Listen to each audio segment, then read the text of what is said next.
Hi everyone, welcome to our PTE Speaking Masterclass. Are you finding it tough to master PTE speaking? Maybe you're aiming for a high score 79 or even a perfect 90. The speaking module is one of the most dynamic sections of the PTE, and with recent updates, your preparation strategy needs to evolve. We've seen students achieve incredible results, even 90 out of 90, by applying the right techniques. Today, we're breaking down every speaking task, sharing crucial tips, and walking you through the latest updates for 2025 that can make a real difference in your score. So stick with us, because by the end of this video, you'll know exactly how to approach each task, maximize your points, and gain the confidence to speak fluently under exam conditions. And don't forget, save this video and subscribe so you won't miss any insider PTE strategies. The speaking module is the foundation of your PTE test. It includes 5 main tasks plus 2 new additions coming into effect from August 7, 2025. When it comes to scoring, there are 3 key areas to focus on: oral fluency,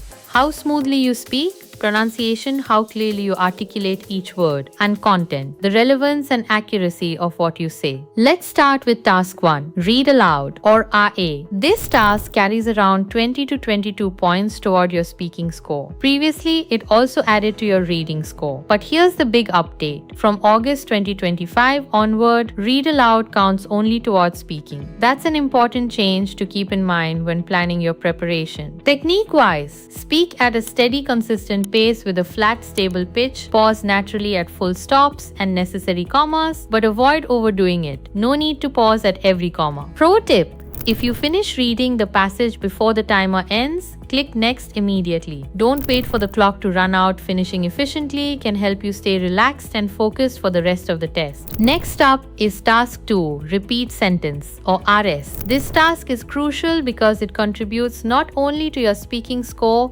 but also impacts your listening. You'll typically hear 10 to 12 sentences during this section. When repeating a sentence, your main focus should be on content accuracy and correct word order. A helpful technique is to break longer sentences into 2 or 3 parts. This makes it easier to maintain fluency and avoid getting lost. Here's an important update. Since June 2025, a loud beep signals the exact moment to start speaking. Mentally anticipating the beep will help you stay calm and start smoothly without hesitation. And here's a fluency hack. If you happen to forget a word, don't stop. Keep your flow going and try to mimic the sound of the forgotten word. This way, you can maintain a high speaking score even if the content score takes a small hit. Now let's talk about task 3. Describe image, or DI, arguably the most important task if you're aiming for a perfect 90 in speaking. You'll usually get 6 questions in this section. Here's a key update. Since November 2024,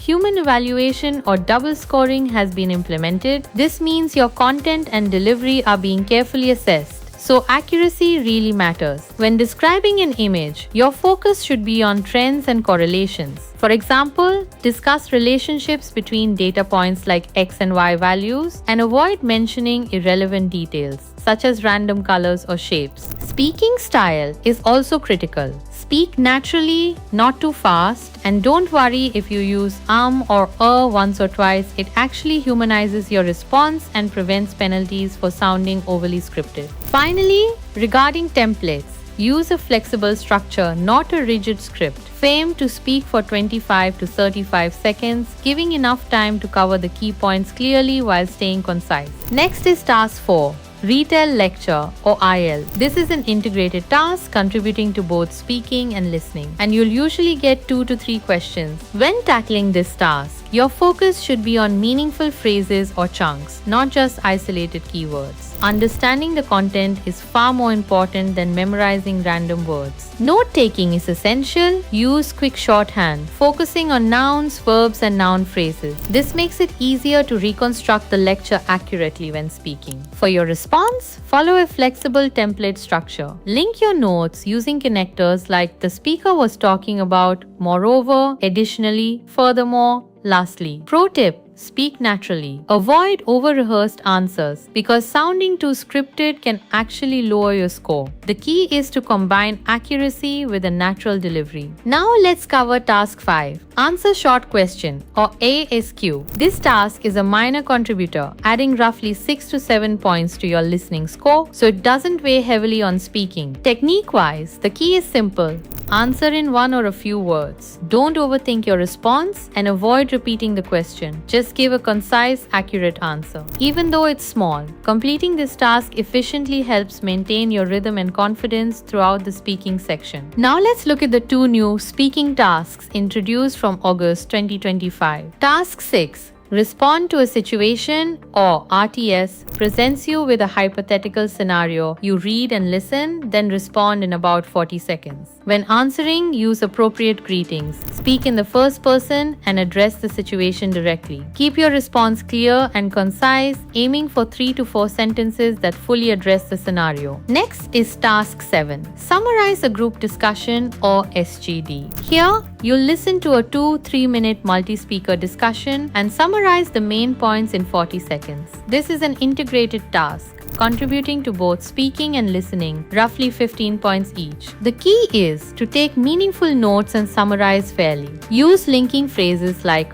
firstly, on the other hand, and in conclusion to structure your response. Avoid simply listing what each speaker said. Focus on ideas, strengths, and overall discussion points. To truly dominate the speaking section, disciplined practice is absolutely key. Start by simulating a real test environment practice with a headset and mic, and even include some background noise to mimic the exam setting. Make sure your mic is positioned parallel to your chin. Avoid placing it directly in front of your mouth or nose because breathing sounds can reduce clarity, and set the volume around 70 to 80% for the best results. When it comes to daily practice, consistency matters. Work through tasks like read aloud, repeat sentence, describe image, and retell lecture regularly, keeping the number of questions at a level that challenges you while building stamina. The idea is to train yourself under exam-like conditions so that your performance becomes natural and smooth on test day. Here's a pro tip: practice with real test simulations on Mockmaster, Australia's AI platform for PTE.